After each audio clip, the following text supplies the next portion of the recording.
All right, so I'm going to do a quick overview of what woodworking is, so you can know whether or not you want to start into this sort of hobby or trade or this rabbit hole, whatever this is.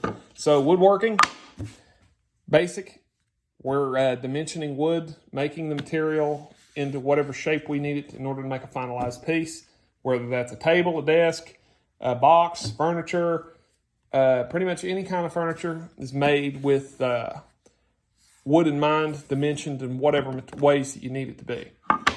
So the method with which we dimension this wood is by putting it to a square. Everything we do is based off of a square.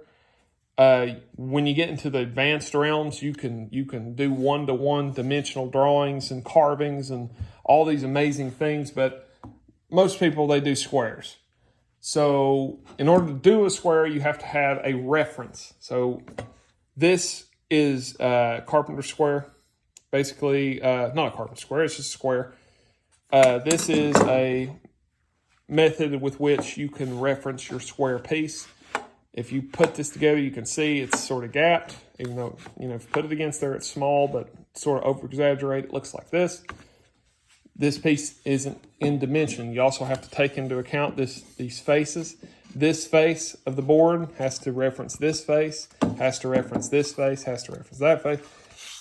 All of this has to be very well planed down and square within itself in order to, they call it being 6 square. So these 4 faces around the board, 5, 6, the ends, all of this is planed in such a way that they're 90 degrees and they're square with one another. That is if you're having to reference that piece. You can work with only 2 sides, but that's a little more advanced than just getting the thing 6 square and understanding that you have to reference from that piece.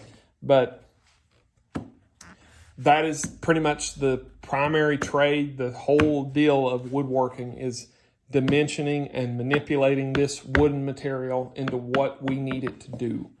So there'll be a part 2, and that'll kind of slow down and give you an idea of less of an overview, give you an idea of what the tools are, what the ideas and the methods with which we use in order to make wood the way we need it to be. And it also explains a little bit about the nature of this material, because it's not straightforward as to cutting into it and changing it and moving it, especially if you work with hand tools, because if you work with hand tools, you have to understand the nature of this material. Otherwise, you're going to run into a lot of problems. So look out for part 2.